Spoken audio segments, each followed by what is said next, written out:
Hello दोस्तों, आपका एक बार फिर से स्वागत है मेरे YouTube चैनल पर। और आज हम करने वाले हैं फास्फोरस। इससे पहले की वीडियो में हमने पी ब्लॉक धीरे धीरे कवर करते आ रहे हैं। आज हम पहुंच चुके हैं फास्फोरस के पास। फास्फोरस में हम पढ़ने वाले हैं उसके कंप्लीट, यानी कि फास्फोरस के ऑक्सी अम्लों के बारे में पढ़ेंगे और फास्फोरस के अपरूप के बारे में पढ़ेंगे कि होते कौन कौन से हैं। अगर इससे पहले आपने और बाकी वीडियो नहीं देखी तो डिस्क्रिप्शन में लिंक दी हुई है प्लेलिस्ट की। पूरा पी ब्लॉक अच्छी तरीके से मैंने उसके अंदर समझाया है, आपको जाकर देख सकते हो, है ना। तो ज़्यादा समय नहीं गवाऊंगा। अगर आपने चैनल को सब्सक्राइब नहीं किया तो चैनल को सब्सक्राइब करिए और इस वीडियो को अपने दोस्तों में शेयर करिए जिससे वो भी इस वीडियो का फ़ायदा उठा सके। चलिए देखते हैं। तो हमारे पास क्या है, फास्फोरस। तो इसके बारे में आज हमें पढ़ना है। तो देखिए, फास्फोरस के अपर रूप कौन कौन से होते हैं, इनके बारे में। अपर रूप, तो देखिए जो फास्फोरस के अपर रूप होते हैं वो होता है, पहले अपना होता है सफेद, एक होता है लाल फास्फोरस, एक हमारा होता है काला फास्फोरस और एक होता है हमारा बैगनी। हमारी केमिस्ट्री के अंदर इनके बारे में बात की गई है। जो फास्फोरस के अपर रूप हैं कौन कौन से, सफेद फास्फोरस, लाल फास्फोरस, काला फास्फोरस और बैगनी फास्फोरस। जिसके अंदर सबसे इंपोर्टेंट है सफेद और लाल। ये दोनों इंपोर्टेंट है बहुत ज़्यादा। यहाँ से क्वेश्चन पूछे जाते हैं। इसमें क्वेश्चन पूछेगा आपको अंतर, है ना, कि सफेद और लाल फास्फोरस में अंतर क्या है। वेरी वेरी मोस्ट क्वेश्चन है, हर बार आता है ये, है ना, कई बार पूछ लिया जाता है एग्जाम में। तो देखिए इसको करते हैं, एक तरफ डालो आप सफेद फास्फोरस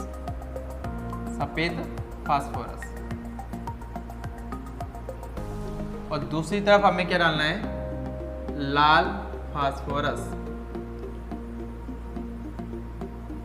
देखिए ये जो है फास्फोरस वो हमारा पाया जाता है। देखो, अगर ये जो फास्फोरस है सफेद वाला, अगर ये वायु से क्रिया कर लेता है ऑक्सीजन से, तो इसका जो कलर है ना थोड़ा सा पीला हो जाता है।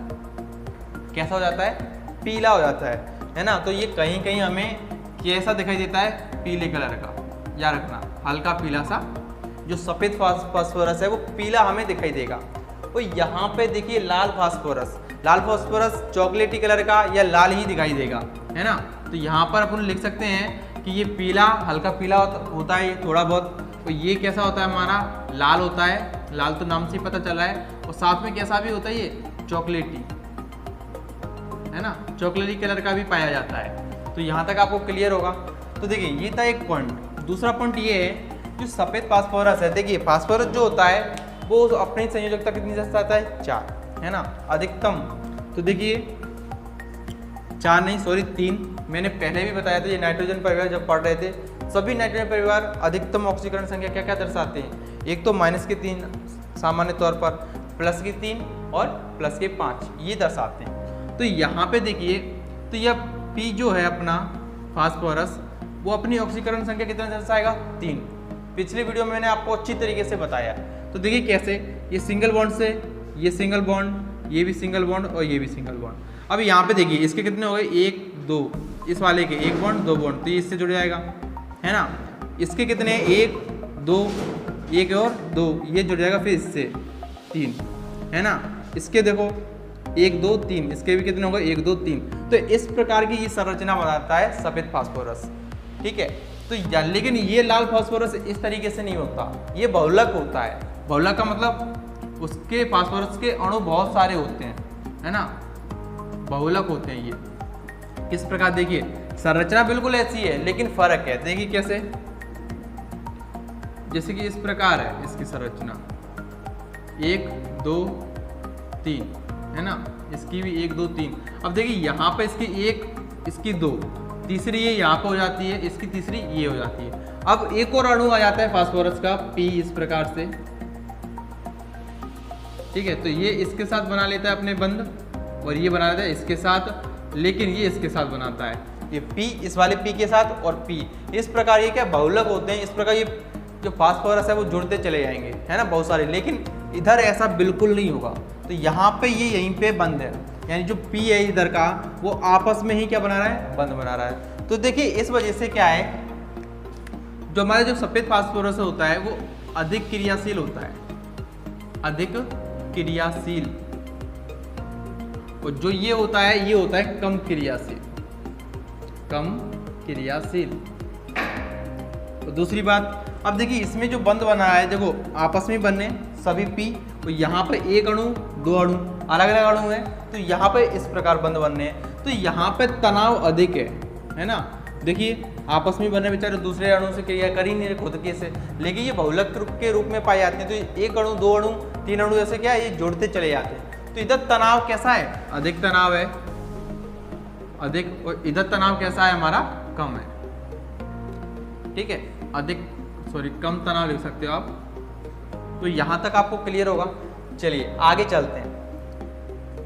अब देखिए जो सफेद फास्फोरस होता है वो मुलायम होता है, एकदम मोम की तरह, जो मोमबत्ती होती है अपनी मोम उसकी तरह होता है, यानी कि इसको आसानी से काटा जा सकता है चाकू से, ठीक है ना, चाकू से काटा जा सकता है, इसे काटा जा सकता है। लेकिन ये कैसा होता है, ये ऐसा नहीं होता, ये होता सख्त, है ना, सख्त होता है, या कह सकते हैं कठोर होता है। अगर ये कठोर होगा तो इसे चाकू से हम नहीं काट सकते, चाकू से क्या नहीं कर सकते, इसे नहीं काट सकते बिल्कुल भी। तो यहाँ तक आपको क्लियर है। इसका एक स्क्रीनशॉट कीजिए, आगे और समझाता हूँ, ठीक है। इसके पहला पॉइंट हमारा क्या था, जो फास्फोरस है वो वायु से क्रिया करके क्या पीला रंग दे देता है, और ये ज़्यादातर किसका कैसा पाया जाता है, लाल और चॉकलेट कलर का, ठीक है। तो दूसरी बात हमने ये देखा, इसकी संरचना देखी, है ना, ये बहुलक के रूप में पाए जाते हैं, ये एकल में पाए जाते हैं। तो यहाँ पे देखिए ये अधिक क्रियाशील होते हैं, ये कम क्रियाशील होता है, ये इसमें तनाव अधिक होता है, इसमें तनाव कम होता है। इसमें हमने देखा कि ये मोम की तरह होता है, इसे चाकू से काटा जा सकता है, लेकिन हमने इसमें देखा ये सख्त होता है, लेकिन इसे चाकू से हम नहीं काट सकते। ये क्यों, कठोर है तो कैसे काटोगे, यहाँ तक आपको क्लियर होगा। चलिए आगे चलते हैं, हम आगे करते हैं। अगर दोस्तों आपने चैनल को सब्सक्राइब नहीं किया ना तो करिए अभी, है ना, देखिए एकदम फ्री ऑफ कॉस्ट हो रहा है सब्सक्राइब करना, तो आप कर ही सकते हो। तो देखिए अगला पॉइंट अगर हम इसमें समझने की कोशिश करें तो ये जो होता है ना वो ये विसेला होता है, इसकी बात की जाए तो ये कैसा होता है, विसेला, लेकिन ये विसेला नहीं होता, ये विसेला नहीं होता। देखिए इसमें यानी कि जहाँ पर सफ़ेद फास्फोरस होता है उन कारखानों में जो लोग काम करते हैं उनको एक बीमारी होती है ना, जिसे हम फॉस्फी जो कहते हैं, यानी जबड़ा, उनके यानी जबड़ा गलने लगता है कहाँ पे, जहाँ वो सफ़ेद फास्फोरस का काम करते हैं उनका। लेकिन इसमें ऐसा बिल्कुल भी नहीं होता क्योंकि ये विसेली नहीं है। दूसरा पॉइंट यहाँ तक आपको क्लियर होगा। चलिए इसमें जो गंध आती है वो गंध आती है लहसुन जैसी, इसमें से जो गंध आती है वो कैसी होती है, लहसुन जैसी होती है, लेकिन इसमें से कोई गंध नहीं आती, याद रखना, है ना, इसमें से कोई स्मेल या गंध नहीं आती, कुछ भी लिख लो, गंध नहीं आती। यहाँ तक क्लियर है। और अगला पॉइंट देखिए, ये जो सफ़ेद फास्फोरस है अगर इसको जल में घोला जाए ना तो ये जल में कैसा होता है, अघुलनशील, यानी घुलता नहीं है, इसमें अघुलनशील, घुलनशील होता है ना। अगर इसमें बात की जाए H2 तो भाई इसमें ये कैसा होता है, ये भी अघुलनशील होता है, अघुलनशील होता है। इस यानी कि हम ना सफ़ेद फास्फोरस जल में घुलता है ना ही लाल घुलता है। अगर CH2 की बात की जाए तो CH2 में सफ़ेद फास्फोरस घुलनशील होता है, कैसा होता है, इसमें घुल जाता है, घुलनशील होता है, लेकिन इसके अंदर ये घुलनशील नहीं होता। लिख सकते हो CH2 में अघुलनशील होता है, ये अघुलनशील होता है, अघुलनशील। तो यहाँ तक आपको क्लियर होगा। ये पॉइंट थे हमारे। एक और पॉइंट की बात कर लेते हैं। चलिए देखो बहुत सारे पॉइंट है, एग्जाम में वही 4-5 लिखने ही पड़ते हैं, है ना, ज़्यादा पॉइंट लिखने की कोई ज़रूरत भी नहीं है हमें, है। जितने क्वेश्चन यानी जितने नंबर का क्वेश्चन हमसे पूछता है, 4 या 3-5 नंबर का कौन सा भी पूछे, उतने ही पॉइंट हमें बनाकर लिखने हैं। तो यहाँ पे देखिए अगर हम इसकी NOH के साथ क्रिया कराएं, NOH के साथ क्रिया कराएंगे इस P4 की फास्फोरस की, तो क्या होगा, ये हमें फॉस्फीन देगा। क्या देगा, फॉस्फीन। लेकिन जब इसकी NOH के साथ क्रिया कराएंगे इस वाले की लाल फास्फोरस की NaOH के साथ, तो ये कुछ भी नहीं देता। तो यहाँ तक आपको क्लियर होगा। तो हमारे बहुत सारे पॉइंट हो गए तो हमें समझ में आ गया होगा आपको कि सफ़ेद फास्फोरस और लाल फास्फोरस में अंतर क्या है ना। तो यहाँ तक आपको क्लियर है। चलिए अब हम समझते हैं फास्फोरस के ऑक्सी अम्लों के बारे में। ये भी बहुत बहुत इंपॉर्टेंट क्वेश्चन है। देखिए ये अंतर भी आता है कई बार और ऑक्सी अम्ल भी पूछे जाते हैं फास्फोरस के। चलो उन्हें जानते हैं। यहाँ तक आपको क्लियर होगा। अगर आपको क्लियर है तो कमेंट में जरूर लिखें, है ना। इतने आलसी मत बनो कि आप कमेंट में ना बताओ, कम से कम ये तो पता चले कि हाँ आप एक्टिव हो। तो बड़ी जल्दी से कमेंट करके बताओ कि समझ में आ गया आपको। फटाफट से जल्दी करो, क्यों बैठे हो। चलिए मत करो। अब देखिए जो फास्फोरस है उसके हम क्या पढ़ेंगे, ऑक्सी अम्ल, है ना। ऑक्सी अम्ल इनको पढ़ने वाले हैं। देखो बहुत ही प्यार से पढ़ेंगे, आराम से पढ़ेंगे। देखो ऑक्सी अम्ल में उसके नाम, ऑक्सी अम्लों के सूत्र और उसकी ऑक्सीकरण संख्या, क्षारकता और क्या संरचना, ये पढ़ने वाले हैं, है ना। तो एकदम सिंपल है। सबसे पहला जो हमारा आता है वो है हमारा हाइपो फास्फोरस अम्ल। इसका जो सूत्र होता है वो क्या होता है हमारा, H3PO2। हाइपोफास्फोरस अम्ल यानी कि H3PO2, ये हमारा इसका सूत्र होता है। और हमारा सबसे पहला ऑक्सी अम्ल कौन सा है, हाइपोफास्फोरस अम्ल, सूत्र H3PO2। इसके अंदर देखिए आपसे पूछा जाएगा ऑक्सीकरण संख्या और क्षारकता, और साथ में ये कहेगा कि इसकी संरचना भी बनाइए, है ना। तो सबसे पहले हम इसकी संरचना को देखते हैं, उसके बाद अपन इसकी ऑक्सीकरण संख्या और क्षारकता को देखेंगे। और एक और बात आपको इसमें याद रखनी है फास्फोरस के ऑक्सी अम्ल के साथ, सिंपल सी बात ये याद रखनी है, जो हमारा जो फास्फोरस है P, वो हमेशा ऑक्सीजन के साथ डबल बॉन्ड जरूर बनाएगा।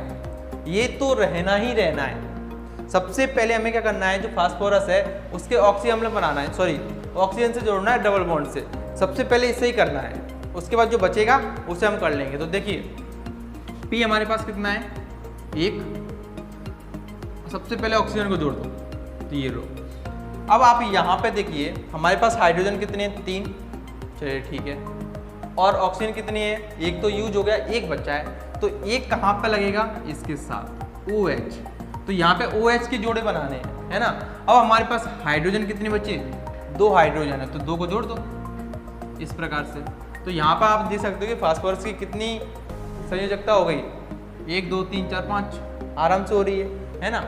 तो यहाँ पे देखिए OH हो गया, यहाँ पे O जुड़ गया। इसको तो जोड़ना ही जोड़ना, याद रखना, 100% इससे बनाता, याद रखना।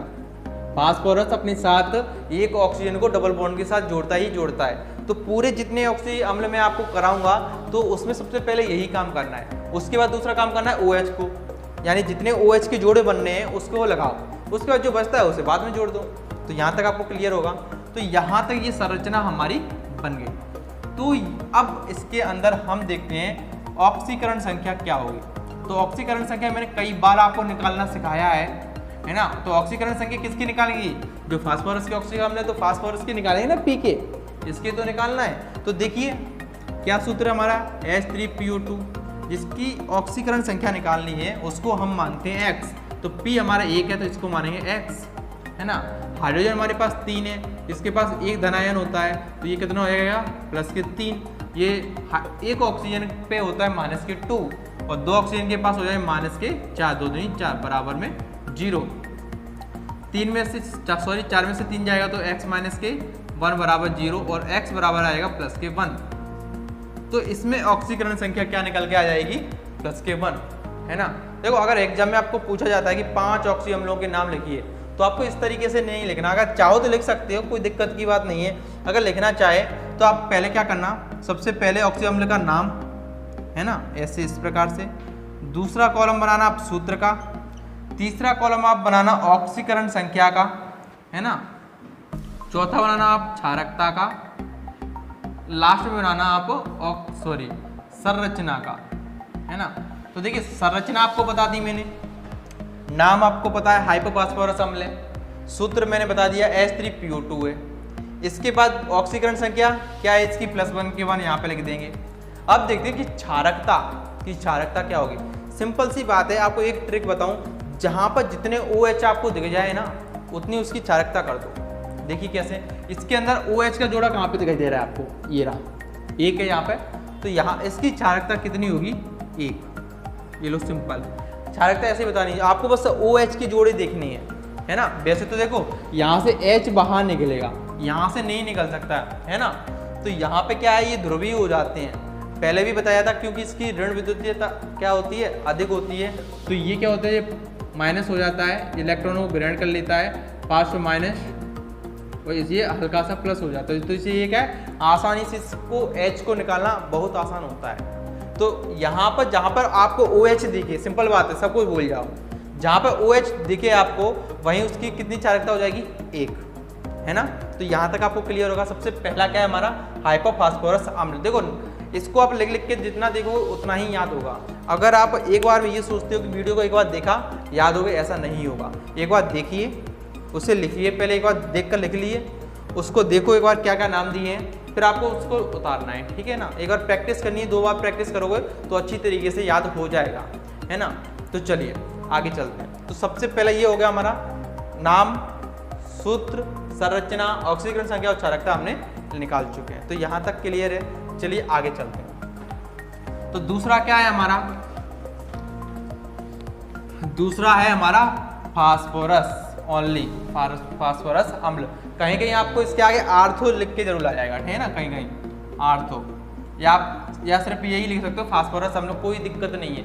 सिर्फ यहाँ पे क्या आएगा, P की जगह 3 हो जाएगा, कुछ नहीं करना, सिंपल सी बात है ना। तो देखिए, तो हम क्या करेंगे, इसकी संरचना बनाएंगे। तो संरचना मैंने पहले बता चुका हूँ कि P के साथ डबल बॉन्ड O जोड़ना है। सबसे पहले वही काम करिए, P के साथ O जोड़ दिया। अब इसके बाद OH के जोड़े बनाने हैं। तो हमारे पास हाइड्रोजन 3 है, ऑक्सीजन कितने बचे, 2, एक तो यहाँ पे आ गया, तो यानी OH के 2 जोड़े बन जाएंगे, ये लीजिए। और हाइड्रोजन का अकेला एक बचा, तो इसके साथ हम इस प्रकार इसको जोड़ देंगे। तो यहाँ तक आपको क्लियर है। संरचना एकदम बेहद आसान है ना। तो चलिए अब इसकी ऑक्सीकरण संख्या निकालते हैं, ठीक है। मैं डायरेक्ट ले रहा हूँ ON, ठीक है, ऑक्सीडेशन नंबर। तो इसको निकालेंगे, यानी कि H3PO3। जब इसको निकालेंगे हम क्या करते हैं, मैंने पहले ही बताया है, इसको मानते हैं X, इसकी कितनी हो जाएगी, इसके पास 1 होता है तो 3, ये 3 है, इसके एक ऑक्सीजन के ऊपर माइनस के 2 होती है, तो माइनस के 6 बराबर 0। तो कितना हो जाएगा, x माइनस के 3 बराबर 0, x बराबर प्लस के 3। तो इसकी जो ऑक्सीकरण संख्या निकल के आएगी वो निकल के आएगी प्लस के 3, है ना। अगर अब इसकी क्षारकता की बात करें, क्षारकता, तो क्षारकता कितनी हो जाएगी बताइए, कमेंट में जरूर बताइए, है ना। मैंने क्या कहा था, जहां आपको OH दिख जाए, जितनी OH दिख जाए उसकी क्षारकता उतनी कर दो। तो देखिए यहाँ पे OH कितनी है, ये रहे, कितनी है, 2, तो इसकी क्षारकता कितनी हो जाएगी हमारी, 2। तो यहाँ तक आपको क्लियर है या नहीं, कमेंट में जरूर बताएं, है ना। जल्दी से बताइए यहाँ तक क्लियर है, बताइए। चलिए स्क्रीनशॉट खींच सकते हो हर चीज़ का, है ना। अब अपन जल्दी जल्दी करेंगे, पहला थोड़ा सा टाइम लगा लिया, अब कुछ नहीं लगेगा, अब जल्दी जल्दी कर लेंगे हम, ठीक है। तो चलिए अगला आता है हमारा आर्थो रहेगा, इसके अंदर सिर्फ ये, अरे चलो कोई दिक्कत नहीं, ये हो जाता है हमारा आर्थो फास्फोरिक अम्ल, बस नाम थोड़ा सा चेंज हुआ है, आर्थो फास्फोरिक अम्ल। या आर्थो मत लगा, कोई दिक्कत नहीं है ना। आप खाली अगर आप फास्फोरिक अम्ल लिखते हो कोई दिक्कत नहीं है। फास्फोरिक अम्ल में क्या हो जाता है, ये हो जाता है अपना P4, बस सिंपल से। तो इसकी संरचना बनाइए, वही P, पहले ऑक्सीजन जोड़ा, हमारे पास हाइड्रोजन 3 है और ऑक्सीजन भी कितने हैं हमारे, 3 है, तो OH के जोड़े भी 3 बन जाएंगे, OH, तो यहाँ पे भी OH, तो 3 जोड़े बन गए। अगर इसकी ऑक्सीकरण संख्या की बात करें तो ऑक्सीकरण संख्या कितनी निकल के आएगी दोस्तों, बताइए आप। अब जल्दी से कमेंट में बताओ, मुझसे पहले जल्दी से निकालो। देखिए सिंपल है, अगर आप जल्दी से निकालना चाहो अपन को इतनी करने की जरूरत भी नहीं है। देखो यहाँ पे 4 दूनी 8, 8 में से 3 गए तो कितने बचे, 5। इसकी ऑक्सीकरण संख्या कितनी होगी, 5 हो जाएगी। चलिए करते हैं अपन, ये 3 है, इसकी निकालनी है x, इसकी 4 दूनी 8 बराबर 0। तो x माइनस के 5 बराबर 0, तो x बराबर हो जाएगी हमारी प्लस के 5।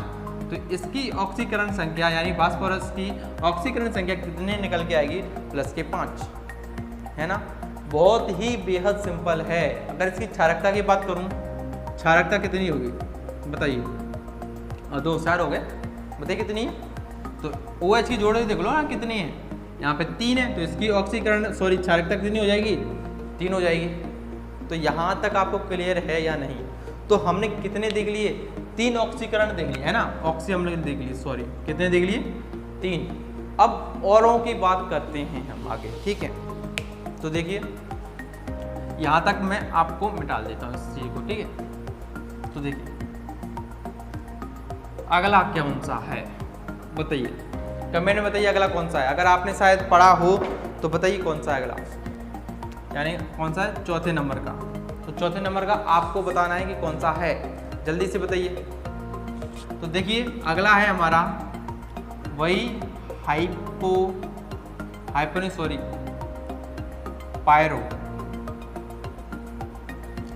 पायरो फास्फोरस अम्ल, ये है। इसका जो सूत्र होता है वो होता है हमारा क्या? देखो उसमें अपना 3 था, इसमें 4 हो जाएगा। 4 इधर P2, इधर O कितना हो जाएगा बताइए? O हो जाएगा इधर हमारा 5। तो देखिए तो ये कहाँ से बना, इसे पहले समझ लेते हैं जिससे अपन को सूत्र बनाने में थोड़ा कठिन ना हो। तो जो फास्फोरस हमने लिया था, हमने सबसे पहले फास्फोरस हमने क्या लिया था? हमने सबसे पहला क्या था? H3, okay, PO3। तो ये था हमारा फास्फोरस अम्ल। तो इसको क्या करना है? कुछ नहीं करना, इसको कर दो आप दुगुना। तो दुगुना करोगे क्या होगा? H3, सॉरी ये कितना होगा दुगुना? 6, P का दुगुना 2, ऑक्सीजन दुगुना 6। अब इसमें से आपको क्या करना है? आपको इसमें से जल निकालना है, ठीक है ना, H2O। तो पायरो का मतलब होता है पानी निकालो। पायरो का मतलब क्या होता है? पानी निकालो। तो क्या करेंगे? इसको दोगुना कर देंगे, इसमें से पानी को निकाल दो। तो पानी को निकालो। देखो फास्फोरस हमने पढ़ चुका है, ठीक है, सिर्फ शब्द आया है पायरो। पायरो मतलब पानी निकालो इसमें से। तो पानी निकालते हैं, चलिए। देखो पानी निकालने के लिए H2O, 2 हाइड्रोजन निकलेंगे, 2 हाइड्रोजन यहाँ से निकालो, H4, P2 का P2 रहेगा। ऑक्सीजन 1 हटाना है तो ऑक्सीजन 1 हटाएंगे तो क्या आएगा? 5। ये लो हमारा सूत्र बन गया इसमें से। तो यहाँ तक आपको क्लियर होगा ना? चलिए अब इसकी संरचना के बारे में बात करते हैं। तो देखिए संरचना के बारे में बात करेंगे तो देखो पायरो जहाँ शब्द आ गया ना पायरो, तो आप अच्छी तरीके से याद कर लो इसे कि P के साथ ये O जरूर आएगा, इन 2 P के बीच में हमेशा याद रखना, O बीच में आना ही आना है। और दूसरी बात हमें क्या पता था कि जो P आएगा वो अपना और एक ऑक्सीजन जरूर लेगा, है ना। और जो बाकी बचेंगे वो क्या करेंगे भाई? वो यानी कि O और हाइड्रोजन, ये 2 चीज़ें बचेंगी। तो ये क्या बना लेंगे? OH का जोड़ा बना लेंगे। तो देखिए OH के जोड़े कितने बन रहे हैं? तो यहाँ पर हाइड्रोजन 4 हैं, ऑक्सीजन हमारे कितने यूज हो गए? 1, 2 और 3 यूज हो गए, और बचे कितने हमारे पास? 2। तो 2 ही बनेंगे, एक OH और एक OH।